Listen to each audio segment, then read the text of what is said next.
नमस्कार, सत्यहिंदी.com पर आपका स्वागत। मैं हूं शैलेश। एक पुरानी घटना 2020 की, जब गलवान घाटी में भारत और चीन के सैनिकों के बीच झड़प हुई थी और इस झड़प में भारत के 20 सैनिक शहीद हो गए थे। ये भी कहा गया कि चीन के भी 4 सैनिक शहीद हुए या शायद ज़्यादा भी हुए, उसकी पूरी सूचना कभी बाहर आई नहीं। इस घटना के बाद कई तरह की सूचनाएं सामने आई। एक सूचना ये थी कि करीब 2000 वर्ग किलोमीटर का भारतीय क्षेत्र चीन ने अपने कब्जे में ले लिया। दरअसल भारतीय क्षेत्र कहने के साथ साथ यहाँ ये बताना भी ज़रूरी है कि ये जो क्षेत्र है ये अक्साई चीन का हिस्सा है और लंबे समय पर इस पर विवाद हो रहा है। अक्साई चीन में आप जानते हैं कि उसके एक हिस्से पर चीन ने स्थायी रूप से कब्जा किया हुआ है और उसका कुछ हिस्सा ऐसा है जिस पर चीन या भारत दोनों में से किसी का कब्जा नहीं है। दोनों ही देश की जो सेनाएं हैं वो वहाँ पेट्रोलिंग करती रहती हैं। एक तरह से वो नो मैन्स लैंड की तरह है। जून में वहाँ की एक चोटी पर भारतीय सेना पहुँच चुकी थी। ये कैलाश सेक्टर का क्षेत्र है और रेचिन ला इसको ख़ास तौर पे कहा जाता है। 15 जून की शाम को वहाँ चीन के 4 टैंक और कुछ फौजी हथियारों के साथ मार्च करने लगे। यहाँ एक और बात ध्यान देने की है कि भारत और चीन के बीच एक समझौता है जिसके हिसाब से जो सीमा पर तैनात सैनिक हैं वो हथियारों के साथ नहीं रहते हैं। यानी दोनों देशों की सेनाओं के लोग जो हैं उनके पास कोई हथियार नहीं होता। जो लोग पेट्रोल करते हैं उनके पास भी हथियार नहीं होता है, जो जिस क्षेत्र को लेकर विवाद है उस क्षेत्र में। लेकिन उस दिन चीन जो है टैंक लेकर चल रहा था और जब ये सूचना सेना के अधिकारियों को मिली तो उन्होंने दिल्ली से राजनीतिक दिशा निर्देश लेने की कोशिश की, पर उस पर क्या हुआ, किस तरह से मामला टलता रहा, इस बात का जिक्र एक पत्रिका कैरावान ने अपने एक अंक में किया है और इसको पूर्व सेना प्रमुख जनरल मनोज मुकुंद नरवणे की प्रकाशित होने वाली एक किताब के आधार पर बताया गया है। पत्रिका छप चुकी है। राहुल गांधी ने, जो विपक्ष के नेता हैं, आज लोकसभा में इसको पढ़ने की कोशिश की कि उसमें क्या लिखा गया है, लेकिन रक्षा मंत्री राजनाथ सिंह ने, गृह मंत्री ने और बहुत सारे बीजेपी के सांसदों ने इसका विरोध किया।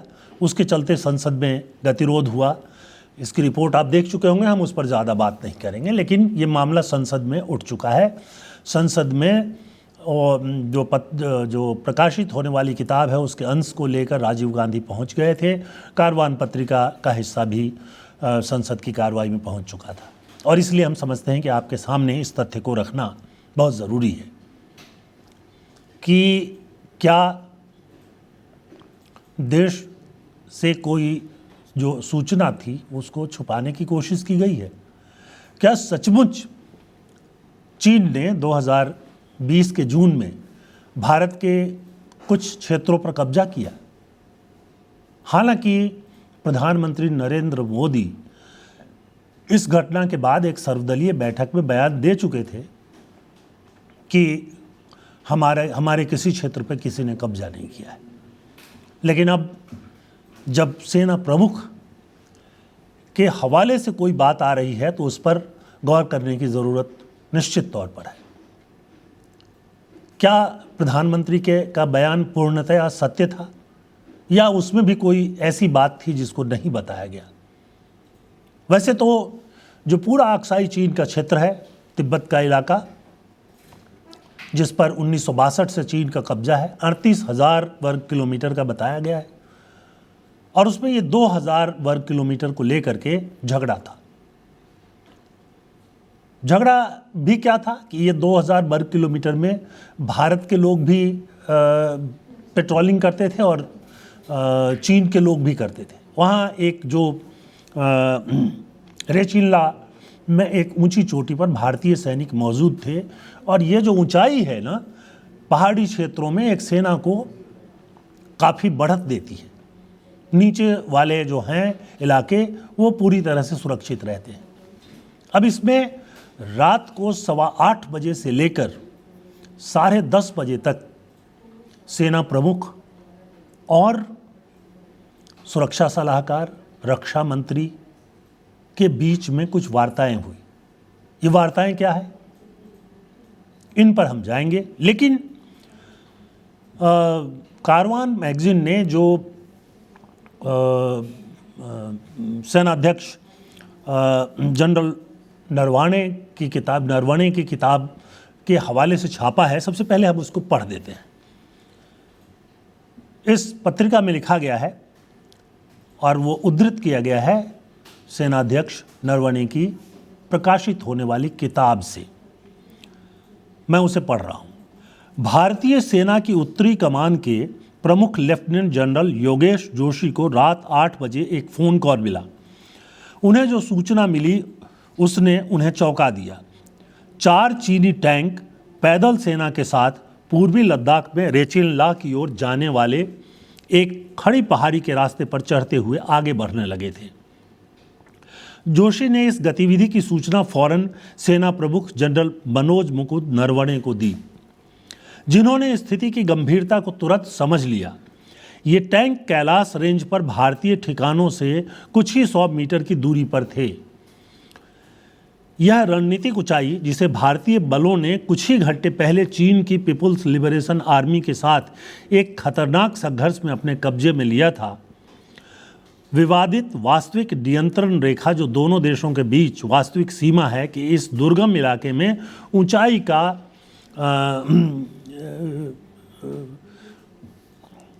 ये उसका हिस्सा है, और ऊंचाई का हर मीटर रणनीतिक बढ़त में बदल जाता है। भारतीय सैनिकों ने एक इल्यूमिनेटिंग राउंड दागा, एक चेतावनी के तौर पर फायर किया। उन्होंने जो चेतावनी थी, इसका कोई असर नहीं हुआ। चीनी आगे बढ़ते रहे। नरवणे ने भारत के राजनीतिक और सैन्य नेतृत्व के शीर्ष लोगों को घबराहट भरे फ़ोन करने शुरू किए, जिन्हें रक्षा मंत्री राजनाथ सिंह, राष्ट्रीय सुरक्षा सलाहकार Ajit Doval, chief of defence staff general Vipin Rawat और विदेश मंत्री एस जयशंकर इनमें शामिल थे। ये तो होती है पहला हिस्सा हुआ ये।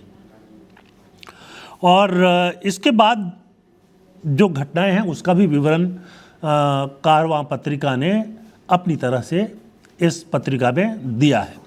नरवणे लिखते हैं, मेरी स्थिति बेहद नाजुक थी। एक तरफ कमांड थी जो हर संभव साधन से फायर खोलना चाहती थी, और दूसरी तरफ सरकार की एक कमेटी थी जो अब तक मुझे स्पष्ट कार्यकारी आदेश नहीं दे पाई थी। सेना मुख्यालय के ऑपरेशन रूम में विकल्पों पर विचार हो रहा था और उन्हें खारिज किया जा रहा था। पूरा उत्तरी मोर्चा हाई अलर्ट पर था। ये एक दूसरा हिस्सा जो हमने आपको बताया, ये वो था कि सेना के जो अधिकारी थे वो दिल्ली से एक राजनीतिक फैसले का इंतजार कर रहे थे और तैयार बैठे हुए थे। आगे देखिए, स्थिति तेजी से बिगड़ रही थी और स्पष्ट निर्देशों की मांग कर रही थी। दूसरी तरफ प्रोटोकॉल था। नरवणे को स्पष्ट आदेश थे कि ऊपर से मंजूरी मिलने तक गोली न चलाई जाए। उनके वरिष्ठों की ओर से कोई स्पष्ट निर्देश नहीं मिला। समय बीतते गए। रात 9:10 बजे जोशी ने फिर फ़ोन किया। ये हमने बताया कि लेफ्टिनेंट जनरल विपिन जोशी हैं जिनका जिक्र किया जा रहा है। चीनी टैंक आगे बढ़ते रहे और अब दर्रे से 1 किलोमीटर से भी कम दूरी पर थे। रात 9:25 बजे नरवणे ने फिर रक्षा मंत्री राजनाथ सिंह को फ़ोन कर स्पष्ट निर्देश मांगे, लेकिन कोई जवाब नहीं मिला। आगे वाले हिस्से को देखते हैं।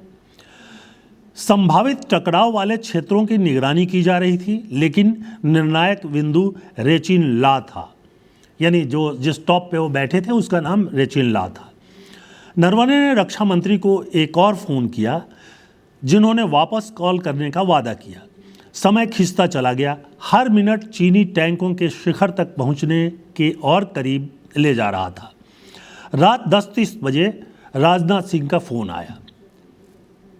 उन्होंने प्रधानमंत्री नरेंद्र मोदी से बात की थी, जिनका निर्देश एक ही वाक्य में था कि जो उचित समझें वह करें।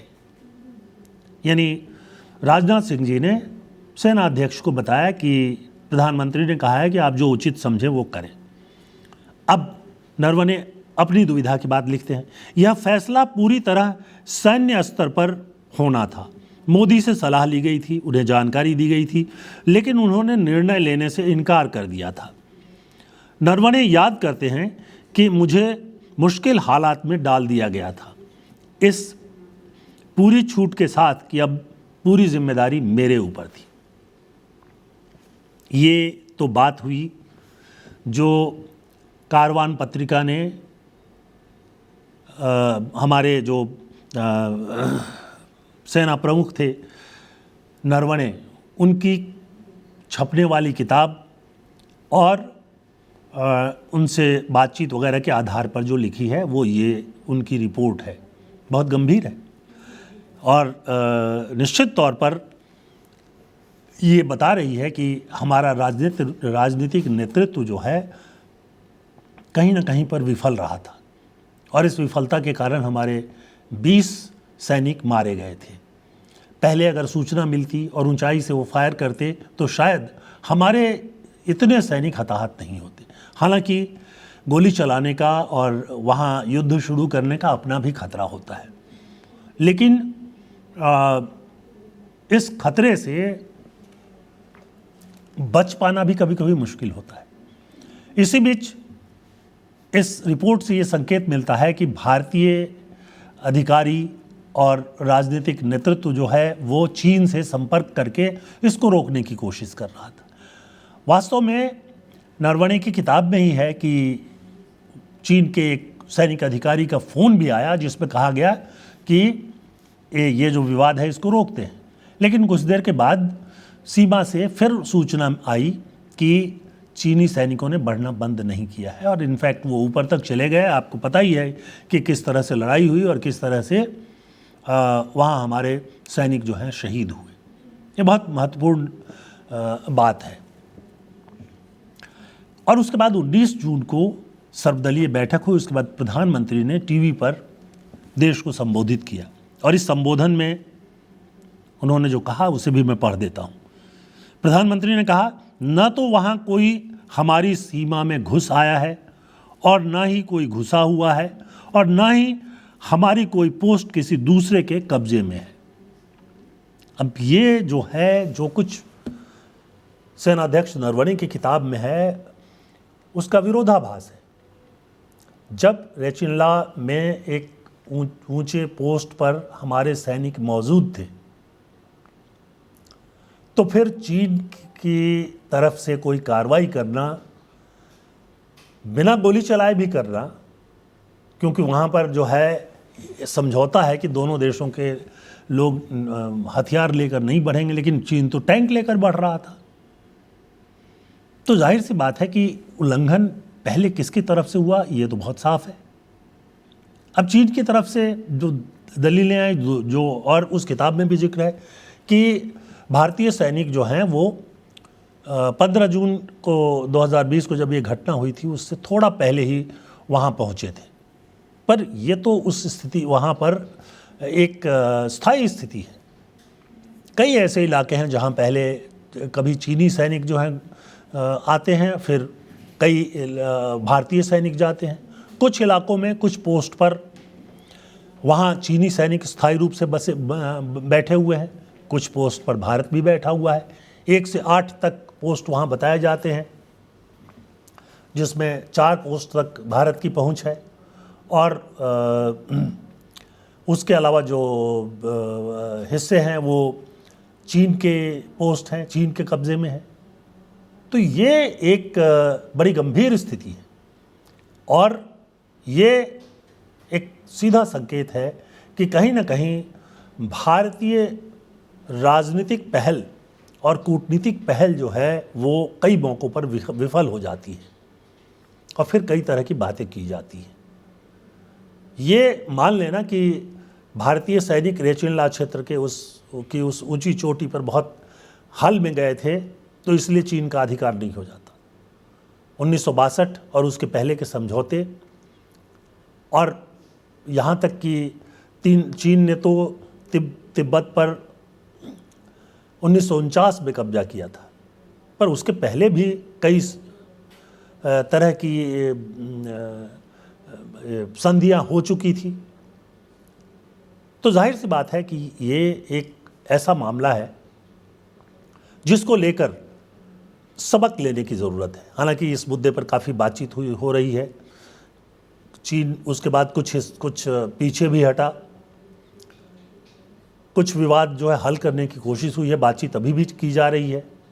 लेकिन उस समय जो कुछ हुआ उससे जो चीज़ें हमारे सामने आ रही हैं वो एक संकेत की तरह है कि कहीं ना कहीं से जो हमारी सेना है वो तो वीरता के साथ अपना काम करती रहती है, लेकिन राजनीतिक और कूटनीतिक स्तर पर हमारी सफलता जो है वो संदिग्ध है। बहरहाल, आपको कैसा लगा प्रोग्राम और इस पर आपके क्या विचार है, कमेंट सेक्शन में आकर के अपनी राय ज़रूर लिखिए। उसके साथ साथ सत्य हिंदी की सदस्यता का अभियान चल रहा है इन दिनों, तो आप सत्य हिंदी का जो वेबसाइट है उस पर जाइए और वहाँ आपको एक बटन मिलेगा, उसे दबाइए। उसमें आपको बताया जाएगा कि किस तरह से आप सत्य हिंदी की सदस्यता ले सकते हैं और किस तरह से स्वतंत्र और निष्पक्ष पत्रकारिता को बचाने के लिए आप अपना योगदान कर सकते हैं। बाकी हमेशा की तरह अनुरोध कि आप हमें लाइक करें, फॉरवर्ड करें और सत्य हिंदी का जो ऐप है उसको डाउनलोड कर लीजिए ताकि आप बेहतर ढंग से प्रोग्राम देख सकें। आज के लिए बस इतना ही। बहुत बहुत धन्यवाद। नमस्कार।